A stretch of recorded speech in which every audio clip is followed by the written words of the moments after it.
الحمد لله نحمده ونستعينه ونستغفره ونعوذ بالله من شرور أنفسنا ومن سيئات أعمالنا من يهده الله فلا مضل له ومن يضلل فلا هادي له وأشهد أن لا إله إلا الله وحده لا شريك له وأشهد أن محمدا عبده ورسوله يا أيها الذين آمنوا اتقوا الله حق تقاته ولا تموتن إلا وأنتم مسلمون يا أيها الناس اتقوا ربكم الذي خلقكم من نفس واحدة وخلق منها زوجها وبث منهما رجالا كثيرا ونساء واتقوا الله الذي تساءلون به والأرحام إن الله كان عليكم رقيبا يا أيها الذين آمنوا اتقوا الله وقولوا قولا سديدا يصلح لكم أعمالكم ويغفر لكم ذنوبكم ومن يطع الله ورسوله فقد فاز فوزا عظيما فإن أصدق الحديث كتاب الله وخير الهدي هدي محمد صلى الله عليه وسلم وشر الأمور محدثاتها وكل محدثة بدعة وكل بدعة ضلالة وكل ضلالة في النار. My dear respected brothers and sisters in Islam, Allah Jalla wa Ala, He has revealed this religion of Islam for the whole of mankind. He sent His most beloved messenger Muhammad sallallahu alayhi wa alihi wa sallam with this message of Islam. This message and this religion combined is a complete way of life. It is a complete way of life for the one who wants to become or follow the path of a Muslim who submits his soul himself to the will of Allah. The Islam that we hold dear to our hearts is not a religion which is part-time, followed sometimes and neglected at other times. Islam is not a religion which you can choose from it the aspects you like and you want to help and do and act upon, and other things which may be difficult for you or hard for you, or you don't desire them, you leave them, or you don't carry them out. This is not Islam. Allah He said in the Quran that verily we have sent to every prophet, verily we have sent with every prophet a minhajan, a methodology, wa shir'atan, and a sharia. Every prophet. Nuh alayhi salam was sent with a methodology and a sharia. Musa alayhi salam was sent with a methodology and a sharia. Isa alayhi salam was sent with a methodology and a sharia. Muhammad sallallahu alaihi wasallam was sent with a methodology and a sharia. And this is what we have to follow today, all of us. The methodology of Islam and the sharia of Islam. If we submit ourselves, our mind, our hearts, our soul totally to this, then our lives will be fixed. We will find happiness living in this life and we will be contributing towards our hereafter. Allah will be pleased with us in this life and He will grant us success in the next life. The companions of Rasulullah sallallahu alaihi wasallam, they understood this. This is why when they were once pagans, mushriks, when they embraced Islam, they embraced it wholeheartedly, completely.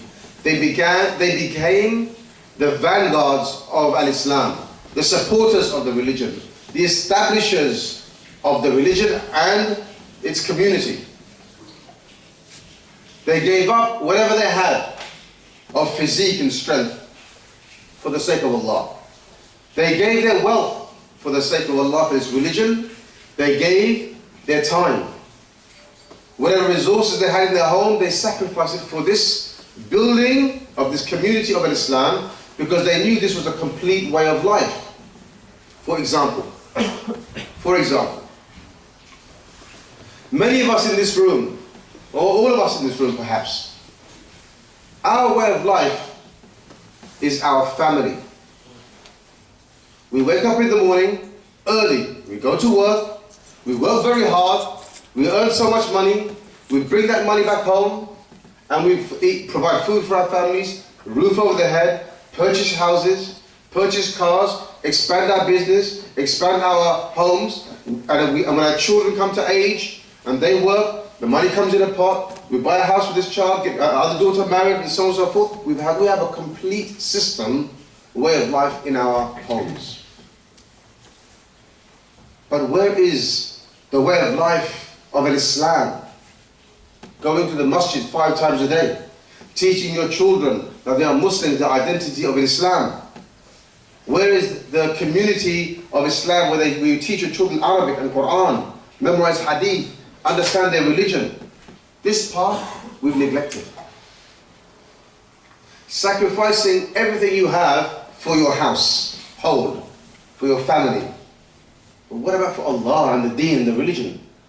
Don't you think that the companions of Rasulullah sallallahu alaihi wasallam in his time, they had families, they had homes, they needed transport, they needed also work and make money and so on and so forth. But everything they had, a portion of it went towards establishing Islam as a way of life for the whole community. When Isa alayhi salam was given the message, what did he say to his companions? He said, Man ansari illallah, who are going to be my helpers for Allah's sake to establish the religion? And then his disciples came forth and said, we are nahnu ansarullah, we are the helpers of Allah. We will aid you to establish the religion. So they went out in the community and they gave da'wah. And they propagated Tawheed, the oneness of Allah. Muhammad sallallahu alayhi wa sallam, who was the first to believe in him, in his message? Abu Bakr as-Siddiq. And then Ali, his Khalil, his wives. They were the ones, the initial people who supported him in his message. His message was not about me, myself, or my family. His message was about establishing Tawheed in the community and spreading al-Islam, this message. And then came Umar and Uthman, radiyallahu anhuma. And what did Uthman do with his wealth? With his wealth, he practically resourced the Battle of Badr. Subhanallah. The complete Battle of Badr, almost from Uthman, radiyallahu anhu. That was his sacrifice. Abu Bakr came one day with his wealth when Nabi Sallallahu made a call. Come, I need sadaqah. So the companions all went home to gather what they could. And they didn't come 3 days later, 1 day later, or a week later after thinking about it and get put up by shaitan and not come at all. Umar was present. He heard the call. So he looked around, he saw Abu Bakr wasn't there. He said, now is my chance. I will beat Abu Bakr to a good deed. He went home, gathered his wealth, and he came. Knocked on the door of Rasulullah, and there he found Abu Bakr as-Siddiq giving his wealth already. So he came in and he said to Abu Bakr as-Siddiq, how much have you given? He said, whatever I have in my home, I've gathered everything and I've given to Rasulullah sallallahu alaihi wasallam. And the Prophet confirmed this.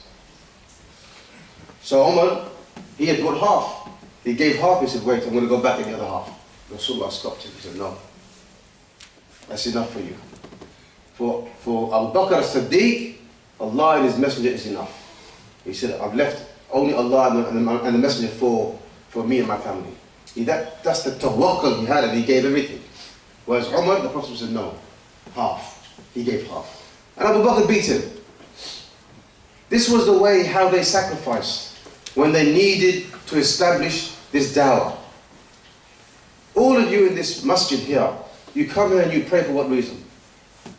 Most of you come here because you understand that this masjid is based upon Tawheed.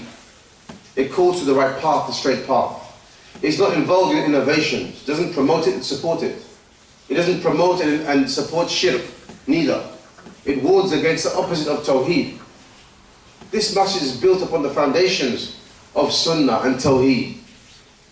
And you all know that there is knowledge here which you can benefit from. You know that there's prayers 5 times a day. They have Ramadan here. You can pay your zakat here. They have a madrasa here. So much facilities in this masjid.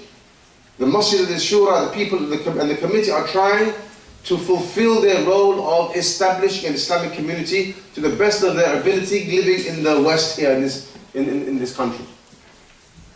Who from amongst you are going to be the Ansar, the helpers of establishing Allah's religion? Not for the shura, not for the committee, not for these 4 walls and plastering and the carpet, for Allah, to fulfill your obligation, the forgotten obligation. And this is what it has become, the forgotten obligation. The day when you feel in your hearts, this is my responsibility to establish the dawah here. And then you cooperate with those in charge who are leading the affairs. As Allah Jalla wa Ala said in the Quran, وَتَعَاوَنُوا عَلَى الْبِرِّ وَالتَّقْوَى وَلَا تَعَاوَنُوا عَلَى الْإِثْمِ وَالْعُدْوَانِ. And cooperate with one another upon piety and righteousness, but do not cooperate with one another in sin and enmity. This is the way forward, my brothers. Until we take out of our hearts any ill feeling, rancor, disagreement, or dislikes that you may have between one another, then you will always remain in a stale, in an environment which does not grow. It barely meets its ends. If you want Islam to grow and flourish, start with your masjid, your center, which brings all the families together. And then get your families involved in the masjid and their activities and their works. And this is how it grows. When Nabi sallallahu alayhi wasallam, when he first arrived in Medina, what did he do? Did he say, okay, let me find where I'm going to build my house? What's going to be my mode of transport? Where can I get income from? Nothing. He let his camel loose. Wherever his camel settled was going to be the first masjid of Rasulullah. Masjid al-Nabawi. That's the first thing he done, was at the masjid. And then when they decided the masjid, his house was built around the masjid, on the side, connected to the masjid. That was secondary. But primarily, it was the masjid which was the center of every community. Your way of life, my brothers, when you need to know about Islam, and most of us here are ignorant, we don't, to some degree.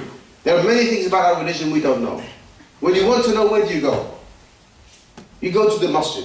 The people in charge who have the knowledge, the durus, the students of knowledge, those who are teaching. And they are connected to the masjid.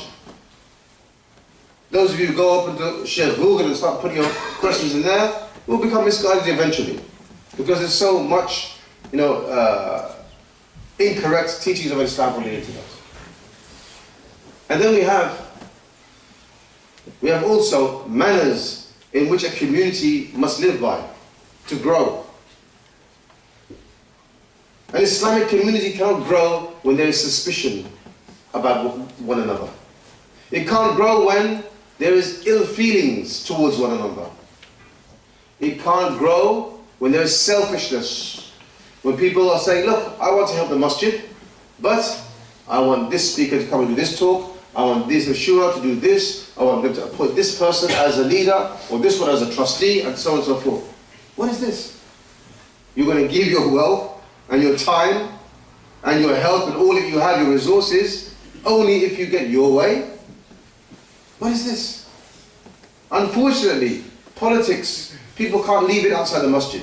They have to bring it in the masjid too. They bring their politics and agendas with them. Yes, I'll aid, but X, Y, and Z. Well, no, I won't aid them. Why? Because they've done X, Y, and Z. Yeah, Ikhwan. When are we going to put all this behind us? Allah Jalla wa Ala said in the Quran, وَجَعَلْنَا بَعْضَكُمْ لِبَعْضٍ فِتْنَةً أَتَصْبِرُونَ. Now we have made some of you over others as a trial. We have made some of you over others as a trial to see if you will be patient. Will you be patient? What does this mean? It means maybe the leadership of the masjid or community or some individuals are not doing things the way you would like them to be done. أَتَصْبِرُونَ. Allah says, are you going to be patient with this? Meaning, work with them, enjoy what is good, forbid what is evil, continue with them. And if you don't get what you want entirely, you may get 25% of it, or 50%, or 100%, or less than that. My point is, Ikhwan, until we can forgive and move on, and look at the bigger goal, and until we can realize as a community that not every single one of us will get what we want out of this community. But that's not why we're aiding and helping and supporting. We're aiding and helping and supporting because we want to please Allah, fulfill the obligation that's on our shoulders, and we want to build our hereafter now while we're on this earth. أقول قولي هذا وأستغفر لي ولكم ولسائر المسلمين.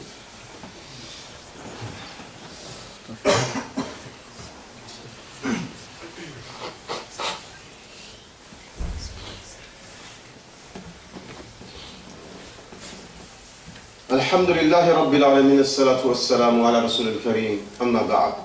إخواني, my brothers, there is so much to do. There is so much happening to the Muslim Ummah residing here in the West. There's so much happening outside of these four walls, and we need knowledge, we need guidance, we need those who have experience and connections with the ulama, the scholars, to teach us how to react and behave and what to do in such circumstances. So by way of example, there is the head of the police who recently made a statement stating that those Muslims who frequent the masajids, pray regularly, they are possible terrorists. Those that wear a Muslim dress are possible terrorists. If you see a person who didn't have a beard, that has a beard, is a possible terrorist. And this leader of the police is a Muslim. So these are the advice that is going to the government. The government now is forcing all these schools, primary schools, even nurseries and secondary schools, to watch out for, they don't say the word Muslims, but they are watching out for Muslims only, who have traits of what they term as extremism. If you say homosexuality is wrong, being lesbian is wrong, if you don't promote this, it's wrong. You're extreme if you try to speak up against these three things. If you say democracy is not the solution for mankind and not the best thing for mankind, you're considered an extremist. If you speak against other religions, that they're wrong and they're false, you'll be considered an extremist. My brothers, we're living in a time now where things are changing outside. The only safe haven we have is this masjid. Connect your children to this masjid. Because when they go to these schools and they get corrupted there, you haven't given them an alternative where they can come and learn the correct way of Islam, the correct way of life. Connect them to this masjid. And the way to connect them to this masjid is by first connecting yourselves to the masjid. If you don't come to the masjid and don't take part in the activities, they will not come and take part in the activities neither. Lead by example, my brothers. And that's for your children, male or females. So we're living in this society where following the way of Islam, the religion of Islam, which is a complete way of life, is becoming more and more difficult. You try to open up a business here now, you have to have policies and procedures in place where you're not allowed to discriminate against a person who's gay or homosexual. You have to give jobs to the homosexuals, you have to give jobs to the lesbian. If you don't do this, then you're considered an extremist. Our Islam teaches us that when we live in this environment, that we don't look at the person's sexuality before we give them a job. Our religion doesn't tell us to do this. Our religion tells us to treat the people kindly, justly, fairly, equally. And this is what we do. But if, God forbid, one of these homosexuals or lesbians you employed was to not perform and you fired him or her or him, whichever way it is, and they make a complaint against you, that they were unjust to me because of my sexuality, when in actual fact, you had no concern of that. Not only will you face charges, and you'll face maybe a big fine, there's risks of your business being closed down as well. Now with this huge drive of Islamophobia that exists outside, it's very easy for people to do this. And it has happened to 2 or 3 of my friends in London already. So we're living in a time, my brothers, which is different from the times before. We need guidance. And the guidance comes from the masjid. It is upon you all, my brothers and sisters, to aid and help and support this very foundation that's in front of your eyes in your own town. We can help a masjid in Luton, in Milton Keynes, in Leicester, in London, and in Africa, in India, in Bangladesh, in Pakistan. But your obligations is what is in front of you now. You will not be questioned about whether you helped the dawah and the masjid in a town far away, in a country far away. You will be questioned about what you've done, about aiding and establishing the masjid of your locality. It's time, my brothers, that we put aside any differences, any preconceived ideas you had. We all agree upon Tawheed, the oneness of Allah. We all agree upon the Sunnah of Rasulullah sallallahu alaihi wasallam. We agree shirk is wrong, and we agree innovation is wrong. And these 2 things, following the Sunnah of Rasulullah sallallahu alaihi wasallam and establishing the Tawheed of Allah, are the most central factors of our religion, which we should be calling to. And this is what we establish this masjid upon, Tawheed and Sunnah. So aid us to aid yourselves. Prepare your hereafter. Have an answer to say in front of your Lord, I did X, Y, and Z. Because if you ignore this obligation, my brothers, the end will be this Western mentality we see outside these 4 walls. Me, myself, and I. You will go into yourself. You'll only consider about you, your family, your children, your home, your bills, your gardens, your vehicles, your progression, your education. It's all about you. What difference is that? What difference is that from the way of life the non-Muslim lives? Except that whilst you're concerning yourself with yourself, you pray 5 times a day. My brothers, that's not Islam. Islam, we have this concept of ummah. And this ummah of Islam is one ummah. One nation, not 2, not 3, not 4. وَأَنَّ هَذِهِ أُمَّتَكُمْ أُمَّةً وَاحِدًا. And verily this ummah of yours, O Muhammad, is one ummah. Be they within blood ties, as family, or not. Iman brings us together. Color doesn't bring us together. Family ties doesn't bring us together. Though they are natural things that will, tribalism will bring people together, but we don't stop there. We go wider than that. The Iman is the thing which holds us together and makes us want to cooperate with one another and love one another and sacrifice for one another.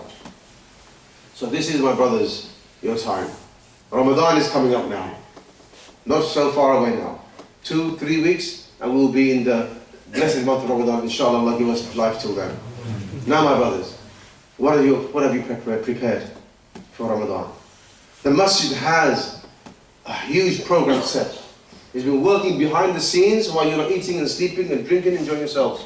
They're working behind the scenes, preparing the imam, preparing the masajid, thinking, meetings in the evenings, meetings in the daytime, preparing. The classes that are going to take place, the tarawih, the food, the iftar, everything. So you too, my brothers, have to now give with your money and your wealth and help support the program. This masjid doesn't belong to 2 or 3 or 4 or 5 people here. The masjid is Allah's house. It belongs to Allah. And we all worship Him. And this masjid is a responsibility for all of you. So come together with one another. Support the programs here in Ramadan. And also, we know there's another project, which is the project of the Tawsi', the extension. £15,000 it cost to extend this. When they told me the price, I was shocked. I said, so simple, so small? A community cannot raise £15,000? If every one of you went out to your friends and your families, in this room, each adult went out and said, I'm going to raise £500. Done. Finished. It will go you, how many friends you've got? How many families you've got? Each one of you went to raise £500, £15,000 will be finished within a week. Where there is a will, Allah will show you the way. But when you don't have that will, you will be blinded. You'll be walking in the clouds. You won't know where to go, what to do. So think about this, my brothers. Question yourselves. Why are we living on this earth? Why are we here? Are we here to establish Allah's religion, or are we here to just live our lives like animals or robots? So the Tawsi' is the extension is another very important project which you must cooperate with your brothers in. This is to facilitate for the wider community to use this masjid much more, inshallah. So we spoke about the Ramadan, we spoke about the Tawsi', the extension. What remains? Those are the two main projects, my brothers. We ask Allah to give you all the tawfiq to support the masjid, the shura in charge here, with your help, with your wealth, with yourselves. قولي قولي هذا أستغفر لي ولكم ولسائر المسلمين وأقيموا الصلاة.